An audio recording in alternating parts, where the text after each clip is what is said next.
বাবা, এই গরমের মধ্যে কি সব ছাইপাশ মুখে মাখছো? পারো বটে। কি জানি, আমাকে তো কিছু মুখে মাখতে হয় না। দেখ, একটু বুড়ো হলে না শুধু মুখে মাখতে ইচ্ছে করে না। তাতে মুখে ব্রণও নেই, কোনো দাগও নেই। কি সুন্দর আমার স্কিনটা! কি জানি ভগবান আমাকে এমনি সুন্দর করে দিয়েছে। সত্যি, আপনাকে কিছুই মাখতে হয় না, আপনি কিছুই মাখেন না। তো আপনার স্কিনটা কি সুন্দর! মাত্র ওই একটুখানি clean and clear face wash দিয়ে মুখটা রোজ পরিষ্কার করেন, আর যখন বাইরে বেরোন ফেয়ার এন্ড লাভলি আর একটু ফেস পাউডার দিয়ে দেন, ব্যাস। ওরে বাপরে, আপনি কিছুই নেন না, তাতেও এত সুন্দর! কি করে আপনার স্কিনটা! সত্যি, এটা শুধুমাত্র ভগবানই জানে। আপনার স্কিনটা সত্যি খুব সুন্দর। ও কি আমায় বিদ্রুপ করে কথাটা বললো? আমি তো এমনিই সুন্দর। সত্যি তো, এটা হাসার কি আছে? ওহ বাবা, কত বেলা হয়ে গেল, এখনো অব্দি খাবার পেলাম না। কখন যে পাবো? এই আজকালকার দিনে ছেলে মেয়েগুলোকেও না বলি হারিয়ে যায়। এত বেলা করে কি করে কে জানে।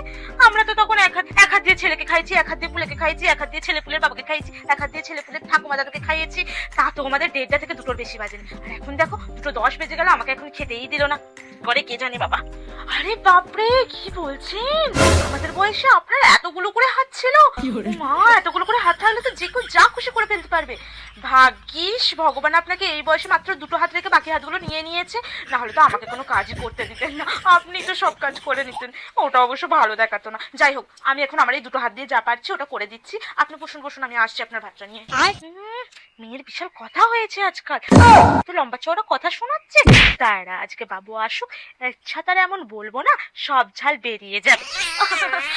এক্সকিউজ মি শাশুমা, আসলে আপনি আপনার শাশুড়ির ছেলের মগজটা যেভাবে ধোলাই করে রেখেছেন না, আমিও আমার শাশুড়ির ছেলের মগজটা সেভাবেই ধোলাই করে রেখেছি। আপনার চিন্তা করার কিছু নেই। আপনি আপনার ছেলে এলে যা খুশি বলতে পারেন। অ্যাকচুয়ালি সে সেটা কিভাবে নেবে, মানে কিরকম ভাবে রিয়েক্ট করবে, সেটা না হয় আমি পরে ঠিক করে দেবো।